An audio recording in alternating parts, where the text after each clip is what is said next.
All right, we got a little critter in there, not happy, I can tell that, but it's all right. He'll get through it like the rest of us. Sometimes I feel like doing that too, right? So we're just going to get after it. Listen, man, we're in Luke chapter 5. We're trying to zero in on just a few passages or verses in there. Chapter 5, verse 17 to 26. We have been looking at encounters with Jesus. And this is one of my favorite studies I think I've done. It's a lot of times we've talked through the Gospels and all of that. But for this one, we're just trying to look at those face-to-face encounters, like the one-on-ones, maybe the three-on-ones, right? Where we're just being able to see some intimate connections. Because I think sometimes we see Jesus less than that humanity aspect of him that with the godness in him that sees and speaks. And so these stories to me should be able to come alive. And it's my privilege to be able to kind of help us do that. And so we looked last week at Jesus healing the leper, and what a powerful story that is, the faith of that leper and how God was gracious to him, moved with compassion. He brings him in and he loves on him and he does all of those things. And so now we're tracking in Luke, but the other Gospels tell us some other things that happened. And so if you were able to piece those together, after the leper, remember he had the four that were part-time, and then after they caught that whole catch of fish, he said, follow me and I'll make you fishers of men. Well, they left everything and followed him. So now he's got a little entourage of guys that he's going to disciple who ultimately will change the world.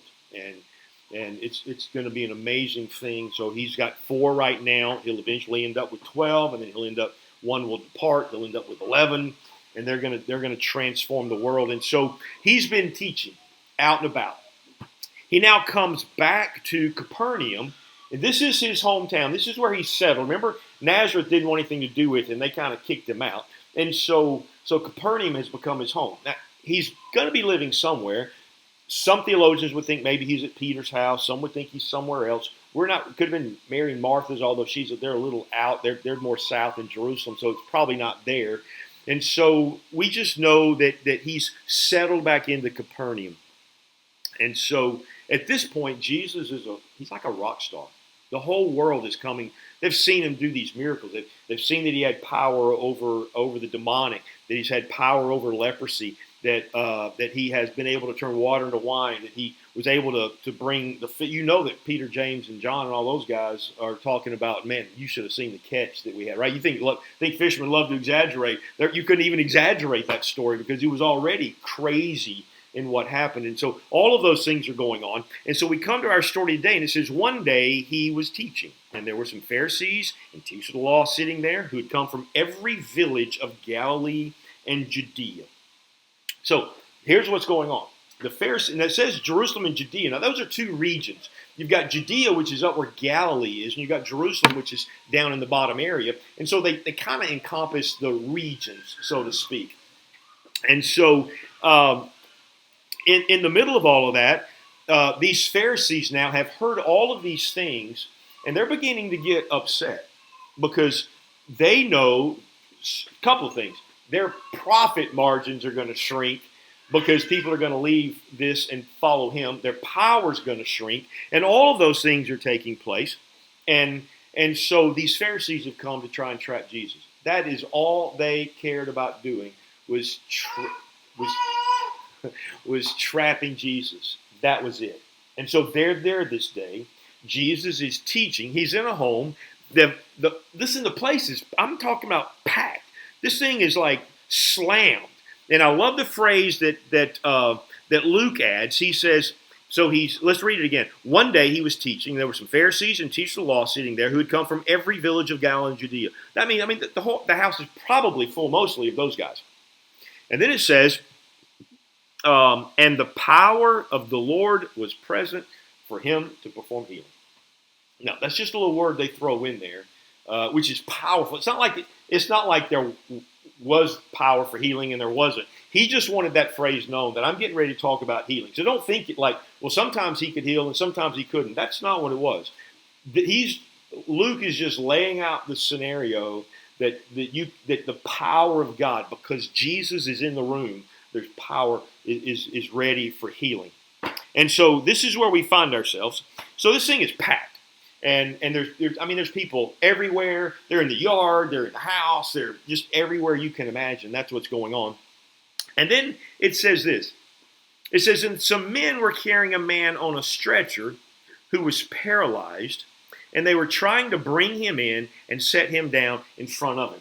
So here's this paralyzed guy. He's got some friends. They know Jesus is in town, right? And so they're like, hey, let's go, right? And so they've got him on a stretcher. So either it's rope and they've got him over their shoulder, which is sometimes how they would do it. You've seen stretchers like in war movies. You've seen kind of how that works, where they've got the wooden handles. In these days, sometimes they would do it with straps. So you'd have four guys. Each one would have the rope over his shoulder, and they're carrying two in the back, two in the front, and they're just going through. And so they're trying to get the front to get to Jesus, except it's kind of crowded. And so, then the thought hits me as I'm looking at this thing, I'm trying to figure out, excuse me, they're trying to be quiet, maybe and polite, but at some point, you're like that mama with the stroller. You're just going to use that as your weapon, right? You ever been to some place where the mom's got the stroller? She's going to get her way, right? Because she's going to maneuver you through. Or maybe you've been at Walmart, you got those people with those little scooters, and they're going to beep at you, and they're going to honk, until you get out of your way. That's kind of what's going on, only this day it's not working. They can't get to the place. It's just crowded. And then I imagine there's this one friend. We all have that one friend, right? And I think there's this one friend who's going like, hey, I got an idea. What if, now hear me out, what if we get up on the roof, we tear that sucker down, and we just drop him in there, right? And I'm thinking, this is a crazy, thought that this guy had. And so apparently they do this thing. And so now I don't know if you've been into foreign countries. It's interesting because like in India, it's the same way. India, Haiti, Belize, all of those areas are going to build houses, and they're going to form them up. And there's going to be it's going to be some kind of mixture of some mortar and some stone. And they're usually ranch-style houses, and they'll have a rooftop, right? You know that from when David was living, and he's on a rooftop, and so is Bathsheba, and that got him in all kind of trouble. When I was in India a time or two ago, you go up there when it's hot. I mean, when it's brutally hot, you just want to catch a breeze. But there's also, like in one of the houses, they live generationally. So one of the grandmothers would be up there early morning, and she's ironing because that's the best place to iron in the morning. It's cool today, right? She's doing all that hot stuff with the ironing. And so it's kind of a place where you would hang out. You would do a little work. It was just a place to cool you off. And so normally they would string these wooden timbers, and then you'd put sticks in between. You'd put some mud. You'd set some tiles down, and that would be your second floor. And so on this particular deal, they're climbing up that thing, and they're getting to the top. And so they're like, now we're going to start busting a little bit of tile off, right? And so you get this picture. Here are these Pharisees. I mean, imagine, the house could be close to this size we've got here, but it's packed. And all of a sudden, you see a little dust trickle down from the ceiling, and then you see some clobs of mud or dried, dirt just kind of fall, and then you see some sticks fall, and then you see the pin light of the sky come through, and so that's what's going on. And so this is all happening, and you can imagine if you're down there, the Pharisees are like, what, looking up, and all of a sudden there's this hole. Well, everybody's going to scoot back because you don't know what's going on, right? And then all of a sudden, here comes this guy just being lowered down into the room. And so there we are. This is the setup of what Jesus is having us have this conversation about today. And so it says this, and some of the men were carrying a man on a stretcher who was paralyzed, and they were trying to bring him in and set him down. Verse 19, but when they did not find a way to bring him in because of the crowd, they went up on the roof and let him down through the tiles with his stretcher into the middle of the crowd right in front of Jesus. Now, that's some good math. Either that's some good math or God just said, hey, right here, right? Just let him right to it. I'm imagining one of the guys is counting it off going, I think he's right here. Let's just see. And so they dig. They look down. Yeah, look, I see his head. And then they crack it open, and then they drop this guy down. And he's laying there on his mat. Surprise, right? And so but I love this. When they did not find their way, let's see where we go. In the middle of the crowd in front of Jesus and seeing their faith. I don't know about you, but we don't always get to see each other's faith, right? Jesus already knows. That's the thing. He saw what they did, but he saw beyond just the activity, right? Because it's not our words. We can say the right words. That doesn't mean we have faith. We know how to parrot what we heard somebody else say, and all of that, right? So, but it's not the words, and it's not even your position, right? Like all the worship thing, like all of a sudden, oh, you got great faith. I've seen people who do all this stuff, and then as soon as they leave, they're cussing everybody out and all of that, right? So, which is true, right? But Jesus knows all of that. And so it's the unseen attitude, and this is what kind of strikes me about this. It's the unseen attitude of a determined, humble, active heart that really demonstrates our faith, right? It's faith in action. It always is. Faith has to have action to go with it, right? And so these guys believe that if they can get him to Jesus, something good's going to happen. And so that's what this is. Now, he knows their hearts. Remember John 2? It says, and many believed on his name, but he on his part was not entrusting himself to them, for he knew the hearts of all men, right? There's certain people, I believe. But it was just words. This is a different story, and this is what we find here. And so this is kind of the power of this whole thing. Now, here's the thing. He says seeing their faith, not necessarily the guy on the mat, but the ones around him, right? And there's something powerful about that. And so as we begin to devotionalize this thing, it's pretty interesting. But Ecclesiastes 4 reminds us that two are better than one, for they have a good return for their labor, right? Two lay down and they can be warm. One falls in a pit, one can pull them out. Or three strands are not easily torn asunder. It's really hard to live a solid Christian life without partners in this thing. That's why the Lord's called us to community, right? You start isolating yourself. I'm not saying, look, you and Jesus are good. But like I think it was Charles Swindoll said one time, sometimes we just need Jesus with skin on, right? I just want somebody to give me a hug, right? And so there's something powerful about having a community of friends. And so in this situation, I'm sure the homeowner's kind of panicked. He's like, oh man, what have they done, right? And the Pharisees, they're really disturbed because they're like, I don't know what's going on, but I don't like what's happening here. We're trying to catch Jesus. Now Jesus probably got this grin on his face because he already knew what was going on. I'm sure he's got that little twinkle, and he's like, hey, this is going to be good, right? Because just like calling the fish into the boat, no doubt these four friends were prompted by God himself to get to that place. And then the five guys are probably high-fiving each other, right? Like, hey, we made it. We're here. Front row of the concert, baby. We made it, right? And so it's an interesting statement that we have to pause and kind of look at, because it says he's going to tell us his sins are forgiven. And so this is going to throw the whole thing into confusion. But before we get there, I do want us just to be mindful that sometimes the physical ailments that we have could be sin-induced, right? I mean, some people have ulcers and other things because of anxiety, right? I mean, like your physical lack of trust in God can create a physical ailment. We know that. We know that certain sexual sins are going to create some sort of disease, right? We know those things. We know that stress can sometimes affect the heart. All of those things can take place. I'm not saying that this man had that, but the fact that he's going to say your sins are forgiven leads me to believe that this paralysis could have been something like that.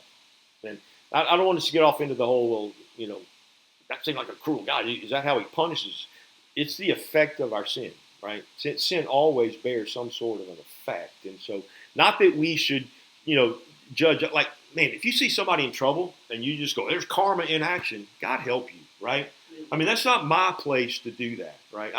Because, hey, you could look at my life and, my life's been a wreck. And if we're going to start saying, well, you deserve that we're treading on some very thin ice here. And so I'm not trying to judge the man. I just think the way this thing is going, that it looks like this paralysis may have been a result of something that he had done. Maybe he was drunk and fell off a roof. I don't know. But I'm just saying, who knows? But there's something about this. And so this is what he says. Verse 20. And seeing their faith, he said, not to all of them, he said to the one, friend, your sins are forgiven. Right? He's looking at the faith of their friends. So sometimes we have to borrow faith from others, right? I mean, I think I think sometimes we need to be mindful of that. I'm grateful for those people who have faith when I don't have faith. And I'm kind of weak, and they go, "No, we got this. No, the Lord's got this, right?" And so, in fact, I tell my guys a lot. I'm trying to tell them all the time, "Hey, God created you, you have purpose." I said, "You may not believe that, but I'm going to believe it for you, right?" I just want them to understand that this is kind of a concrete issue for me, and so it's important that we have that. And I'm grateful for these guys. We're going to look at some application of this in just a minute because this is a short story, kind of a short sermon, really. So the Pharisees are thinking, there is no way he said that. Look at what he says. The scribes and the Pharisees began thinking of the implications, saying, "Who is this man that speaks blasphemies? Who can forgive sins except God alone?" Now, the Pharisees are just thinking that. They're sitting there, they've scooted back because of the dust. They see this guy laying in front, and they hear Jesus go, "Your sins are forgiven." Somebody's over there going, "Write that down. We got it, right? Only God can do that." And so, but Jesus, knowing their thoughts, and this is what I love about this, he's like, "Yeah, you got that right. Yeah, you did surmise that right. Only God can forgive sins." And guess what? That's what I am, right? And so this is what he says. Who can forgive sins except God alone? But Jesus, aware of their thoughts, responded and said to them, "Why are you thinking this in your heart?" Now they got to be freaking out. He just looked at him and said, "What are you thinking that?" Right? I mean, sometimes our wife can do that to us, and husbands like. I mean, sometimes Tam can read my mind, but that's just because we've been together for so long. But you've got this stranger Jesus, and all of a sudden he's going, "Why are you thinking that way?" That's going to freak you out just a little. But their hearts are hardened, and so it says this: "Why are you thinking this way in your hearts? Which is easier to say, 'Your sins are forgiven you,' or say, 'Get up and walk'?" Now, a little fun fact, just for some grammar things. You're gonna so appreciate this. That's a pluperfect in the Greek. What that means is, if he says it and he spoke it, it will never be undone. So when he says your sins are forgiven, he's saying, I'm writing that and etching it in stone. They are forgiven and they will never not be forgiven. But that's true of you and me too, right? The blood of his son constantly cleanses us from all sin. My fear is that Christians walk in this kind of web of unsurety that if I sin, somehow it puts me way over here away from God. And that's not true. It's not true. Now, if you've never repented of your sins, they have made a separation. But the moment you repented of your sins, God forgave the whole, not the part. And so every sin has been forgiven. We have been declared holy. That means he sees me as perfect. Doesn't matter what I do, he sees me as perfect. You and me need to know that about our own life. I walk in complete forgiveness. Now, none of us can take advantage of that, right? We shouldn't. And so it's important that we walk it out. But this is a real deal, and I think that we ought to see that. And so he says, and I say to you, pick up your stretcher and go home. And immediately he got up before them, picked up what he had been lying on, and went home glorifying God. Now, I had a thought today when I was kind of writing some notes out. Remember when the astronauts came home? They've been living up there for like 8 years or whatever it was, trapped in space. And they said they can't walk on their own because they don't know how to do this thing. And I'm thinking, well, so has this guy then apparently. So the miracle isn't just that he walked. The miracle is that all of his muscles and everything were strengthened at the very moment so that he could get up and walk. And it's just a powerful concept of these things. So it says this. But so that you may know that the Son of Man has authority on earth to forgive. This is the issue that he wants them to understand. He has authority to forgive sins. The Pharisees kind of thought they had that. So the Pharisees were the ones who were the ruling class. The teachers were kind of like the lawyers. The Pharisees would go, hey, caught this guy, caught that woman in adultery. Well, the teachers would be the one that go, well, here's the punishment. Here's what she's got to do, right? The Catholics have kind of carried that over. You got to go say 10 Hail Marys or whatever. It's that whole kind of thing, right? That you've got to kind of earn your way back. That's what he's saying here. I have authority on earth to forgive sins. And he said to the men who were paralyzed, I say to you, get up, pick up your stretcher and go home. And immediately got up before them and picked up what he had been lying on and went home glorifying God, and they were all struck with astonishment and began glorifying God. They were also filled with fear, saying, we have seen remarkable things today. And I just like, man, this is crazy. I want you to hear this well, right? Because forgiveness is I've been told over and over again by people who study that if we could, for the people in the mental institutions around the world, if they knew they could be forgiven for their wrongs, we would empty those places out. But the majority of people that are in these mental issues are because of unforgiveness and feeling like there's no way out. I just want you to understand, this is the hope of the gospel, that people have forgiveness. I heard that story over and over while I was in India. Over and over. Persecution is brutal there. And they will trade all of that for forgiveness. And you see a holy boldness among them to do that. And I think I mentioned it to you. One of the places I was preaching in Nagpur, 2 villages over, they didn't have the wall that we had at that church. And the Hindus now, some because of Modi, their prime minister, who's kind of fanning the flame of that, they had like 100 Hindus, and it's been happened 2 or 3 times now. Well, they'll just rush a church in the middle of church, and they'll just ransack it and beat everybody silly. And that's what's going on over there. It's happening all the time. We sat down, I think I mentioned, we sat down on the train, and my friend sat in another berth, and he came in, he said he was sitting with a Brahmin, like a Hindu astrologist. And he said the first question out of his mouth is, who are the Americans and are they Christians, right? And so it gets really hostile pretty quick over there. And so that's what's going on. And so it's important, though. There's a joy that they have in their life because they know their sins are forgiven. This is what I'm trying to stress. That is the deal. You and me take it for granted, but to know that I will never stand before a holy God and have to account for my life because Christ's life was accounted in my place is a powerful thing. And it is the motivator that moves us to holiness. It's not, well, I'm just trying to be better so God will be pleased. No, He is well pleased with you. He is in love with you. He has declared you holy while He's making you so.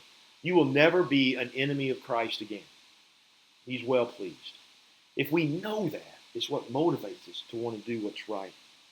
Now, so I wrote this down today just thinking through things. Forgiveness is the unrestrained flow of the love of God to the offender. That's what it is. God is forgiven. That means there is no clogging the pathway of His love to me. It gushes out because forgiveness was clogging it. Unforgiveness was. I am forgiven. It's free flowing now. Whatever was clogging up that pipe is all gone now. And so the love of God is now gushing into my life. We should know that. So I got a few thoughts just in thinking of this story. What if we pursued Jesus like the 4 friends of this paralytic, right? What if we did? What if we said, hey, I'm unrelenting. I want Him, and whatever it takes, I'm going to do it, right? What if it was like that? What if we just did that? We pursued Jesus like that. Not, well, I pursue Him while I'm at church and I have a little morning devotion. But what if it's a 24/7 thing, right? What if it's just like, I just want Jesus. I just want to please Him. This is where, man, I feel like I'm always at this place where this is really what I want. This is really what I'm looking for in my life. I just want that 24/7. I want to hear Him speak to me. I want to know what I need to speak to people when they come into my office and I'm like, I have no clue what's going on. I want to know how to speak to them. I want to know what to say on Tuesdays. I want to know what to say when a client comes in. I want to know what to say in every situation. I just want to be Jesus to those people. And it's got to be that way. Second thing is faith has got to be active and kind of what I call gritty, right? You just got to get after it. Like if we believe that the Lord provides, then we should live like it, right? I mean, I should put my money where my mouth is in some sense. Shouldn't we be more generous people instead of going, I'm getting ready to retire in about 3 years. Maybe later, right? but how about if we're just general? How about if our faith is active and go, look, I know I should be saving for myself, but I also know He said I should keep a little here in my pocket for those who have need, right? We know those things. And so we have to wrestle with that kind of a tension in our life. Then I realized, which you mentioned already earlier, I think sometimes I appreciate some of your faith that I can borrow from. Right? I was telling my friend Saji some things this week, or last week when we were there, and he was like, well, it's done. It's already yours. I'm like, you don't know that yet. It's yours. It's your season. It's going to happen, right? And so you hear these things, and I'm like, man, because I want to believe that, and then somewhere I'm thinking, I don't know, maybe not, maybe I'm just dreaming. But to have somebody else to go, no, I believe it for you, is a powerful thing. And I think we have to be those kind of friends, right? They can say, no, this doesn't have to be this way. I don't mean like hokey faith. I'm talking about that deep felt faith that says, I believe that God is able. And if you don't, that's okay, because I do. And I'm going to pray that way, I'm going to talk that way, I'm going to live that way. Right? This is what He's calling us to. Also, one of the things I think, that healing came after forgiveness was established. I think sometimes we're treating symptoms instead of the root. The root problem of most of our life is our sin, right? And I don't mean that God's punishing us. I mean, when I'm a selfish slob, it's not going to go well for me because I'm going to treat other people like I'm a selfish slob. But if I'm a man of humility, there's something that happens there, right? If I'm a man of generosity, there's something that happens there. The problem isn't my action, it's this forgiveness is the root of everything. And once it's forgiven, truly, then we're changed people. Also think here, the Pharisees were what I would call barriers to Jesus, right? They were trying to keep everybody from Him. But those 4 friends, they're bridges. And I guess I think, man, sometimes by my lifestyle, by being a barrier to my friends coming to Jesus. Because, not stuck on India, but Gandhi made this statement, who was a great leader, but didn't follow Jesus, but he read the writings. He says this about Jesus: I could be persuaded to become a Christian if I ever met one, right? What he meant was that there was nobody living it. He said, I read what I see in the scriptures, but I don't see anybody living it out, right? So what are the Christians in? What were they to Gandhi? They were barriers, not bridges, because we didn't live out the faith. And so it's just important to know that. I want to be the friend who carries other people to Jesus. That's what I want to do. I also want to be that faith that's just climbing, right? I was always climbing. Like never resting, just, hey, there's another mountain. I believe I can get it, right? I want to be like Caleb in my old years. Hey, I'm as strong today as I was the day I started this journey. I want that mountain, right? I want that kind of faith. I want a house, which we kind of do, that hosts an opportunity for God to do something, right? I want that. I want to be that. And also want a heart that knows it's forgiven and I can walk in the grace that's mine. And I think it's important that we look and see it like that. It's a great story. I know we see these things, little kid stories, but man, it's just full of truth. I could talk for another hour on what we could learn just from that one section. But yeah, sing our way out of here. This one's for you, Janice.